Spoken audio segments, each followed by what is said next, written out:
118ാമത്തെ പെണ്ണാണല്ലോ. ഇതെങ്കിലും ഒന്ന് സെറ്റായി കിട്ടിയാൽ മതിയാണ്. ഇത് ഞാൻ ഇപ്പൊ ശരിയാക്കി തരാം. ഒരെണ്ണം എനിക്ക് സാധനം കഴിക്കും വിശക്കണ്ടായിരുന്നു. എന്നാ പിന്നെ കള്ളി ഷാപ്പിൽ പോവാം. അവിടെ നല്ല ഫുഡും കിട്ടും. ഇത് തീറ്റും കൂടി മാത്രം നടക്കുന്നത്, വേറെ ഒന്നും നടക്കാം. കൊക്കർച്ചിണ്ടാ നാട്ടില് പണിക്ക് പോവാത്ത ആൾക്കാരില്ലാത്തതുകൊണ്ടാണ് നിങ്ങളെയും കൊണ്ടാണ്. അതെന്ത് വർത്താനം? ഞങ്ങക്ക് വേറെ പണിയില്ല ചേട്ടാ, ഞാൻ പോവാണ്. അങ്ങനെ പോലെ ഞങ്ങൾക്ക് കൂന്തൽ വേണ്ട ചേട്ടാ, 2 കൂന്തൽ. നിങ്ങളൊക്കെ തീറ്റി പോയിട്ട് ക്യാഷ് ഉണ്ടെങ്കിൽ 2 പെണ്ണും കെട്ടി 2 ബെൻസും വാങ്ങി. അതിന് പറ്റിയ ഒരാളുണ്ട്, പക്ഷെ ചെലവുണ്ട്. ഇനിയും ചെലവോ?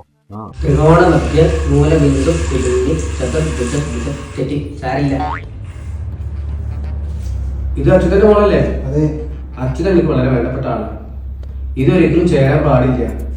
മൗഢ്യം കുറവാണ്. പോരാത്തതിന് പെണ്ണിന്റെ അച്ഛൻ ദുർമരണം അച്ചട്ട. അത്ര വേണ്ടപ്പെട്ട ആളൊന്നല്ല, എന്നാലും അച്യുതൻ മരിക്കാൻ പാടില്ല. പണിക്കര് വിചാര അച്യുതൻ ചെറുതായിട്ട് മറ്റൊരു കുഴപ്പമില്ല. ഒഴിക്ക.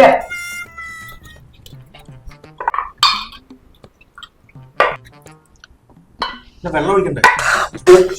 ഇല്ലത്തെ പതിവില്ല, ഒഴിച്ചോളാ.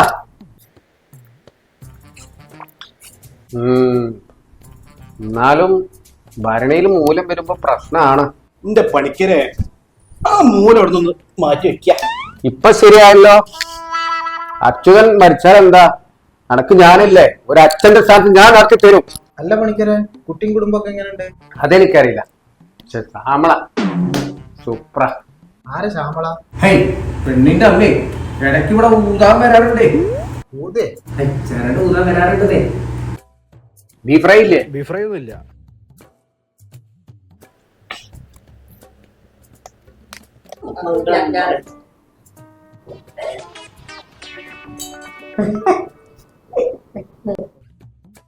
പണിക്കരെ പെണ്ണിന്റെ വീട്ടിൽ വിളിച്ച് സംസാരിക്കണ്ടേ? എന്ത് സംസാരിക്കാൻ? അതൊന്നും നടക്കില്ല. അതെല്ലാം മാറ്റുണ്ട്. പൂജയ്ക്ക് സമയം ഈ പൂജ നമുക്ക് ഇതിന് മേലെ അച്യുതൻ മരിക്കുകയായിരുന്നു. അടിക്കൊരു മൗഢ്യത്തിന്റെ കുറവുണ്ടായിരുന്നില്ല.